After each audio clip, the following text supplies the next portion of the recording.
top stories, a three-car smash-up in St. Philip.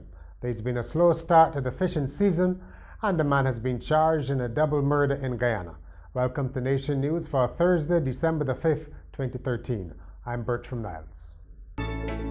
You want your loved ones around to celebrate, especially those living far. And with Digicel Top-Up, Dad can help you bring life to the party and be part of the celebration. Ask him to send you Digicel minutes. Receive free instant additional credit. Stay connected here and there. Ask your family abroad to send Digicel minutes today. There was a three-car smash-up at Sunbury St. Philip this morning, but thankfully no fatalities among the 5 people involved. A Nation News team arriving at the scene was told that one man had been taken to hospital by ambulance. The fire service used the Jaws of Life tool to cut through the vehicle in order to free his leg. A police officer blamed the accident on improper overtaking. One of the drivers, Barry Butcher, agreed. I was traveling along Sunbury Road. I was overtaken by a rover. While on the opposite direction, traveling from Sitcom to Sunbury, a silver Toyota, he was coming in the opposite direction. And I had my son in the car with me. That's where all hell broke loose there. But I haven't quite, and I had time to react. So that just the way it happened. The official start to the fishing season was last month, but fishermen are not seeing fish yet. We hear more in this report. Fishermen here at Pile Bay say they are not seeing any real signs of fish as yet, and some are not anticipating a good season. Right now the currents haven't been coming to the island as before, so it's just like a wait and see game now till the year turn, because last year around this time the flying fish was already here. So we don't know if it actually, the way how the currents was running within the last month or so, if it actually send the fish down Trinidad or circling them again. So it's just a wait and see game right now. Here at Oystons, however, fishermen say that although things are slow, they are expecting them to pick up. The fishing industry isn't going so well. Things is a bit slow, but as from yesterday, I got some information on the town day boats. They are picking a fish, seeing a flying fish swim. This is the beginning of the season, so things does be a bit slow. But as it goes on, it gets better and better. But I usually start my fishing from after the New Year in January. Leanne Worrell, Nation News. Work is being done on the Bridgetown port next to the flour mill to protect the coastline. On-site supervisor Kevin Watts tells us more. The rock structure that we are building here, it protects the land. The first we do, we dug out, we excavate a certain meters down, then we lay some textile down, and then we pack the rocks back again. But the rocks got to pack in a certain sequence, which we put down the toe first, along inside the water, and then we build the slope as it gradually comes up, and then we finish with the crest, end of the crest. Yeah, the rocks was here before it was getting small, so we had to build them over. We take them out, we dig them out, and we replace them with bigger rocks. And it's to like protect the land and from the erosion of the sea.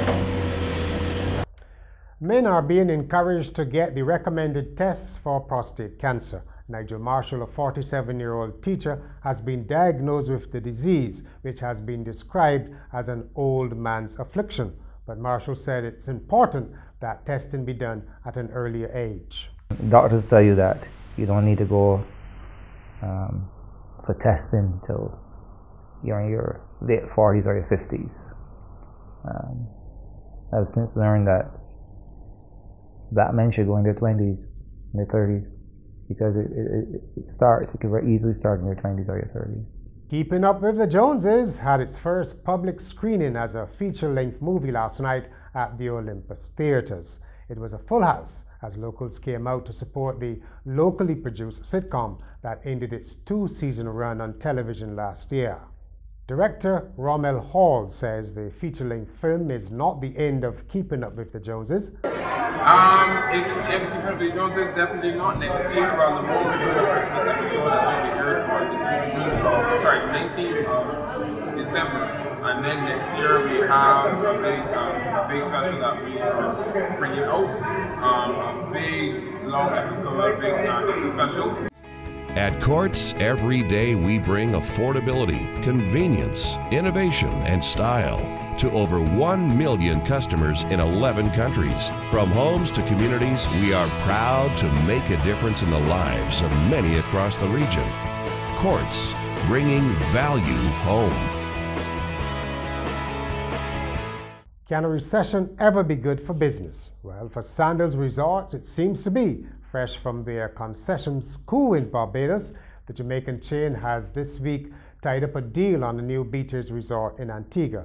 This year has also witnessed the opening of a beaches in the Turks and Caicos Islands and an announcement that the company will run 2 resorts in Barbados. Sandals La Source Grenada will also be launched later this month.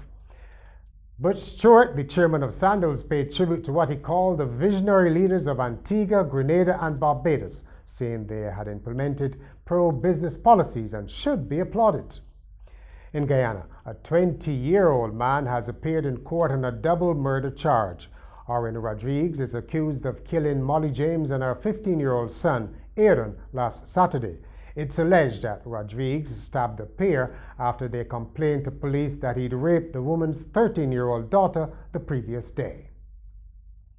Internationally, Pope Francis is setting up a committee to fight sexual abuse of children by priests and offer help to victims, days after the Vatican refused the United Nations request for information on alleged abuse by clergy. The announcement was made by the Archbishop of Boston after he met the Pope and 8 cardinal advisors. Pope Francis has said that dealing with the abuse issue was good for the Catholic Church's credibility, but one survivor of sexual abuse said he had little trust in the Vatican. Sport now. Christchurch will meet St Michael in the final of the Inter-Parish T20 cricket competition on Sunday. Half centuries by Shea Hope and Nikolai Paris in a century opening stand helped Christchurch beat St Lucie by 21 runs in the second semi-final last night at the 3Ws Oval. Christchurch posted a challenging 165 for 2, which proved too much for St Lucie, who finished on 144 for 9.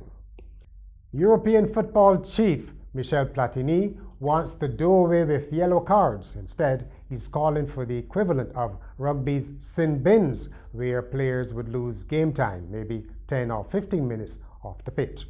Platini, a former French footballer, is in favor of an immediate system of punishment to the benefit of the opposing team at the time.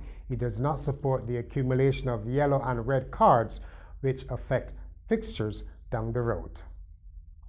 Well, that's where we hit the road for this edition of The Nation News. I'm Bertrand Miles. See you tomorrow.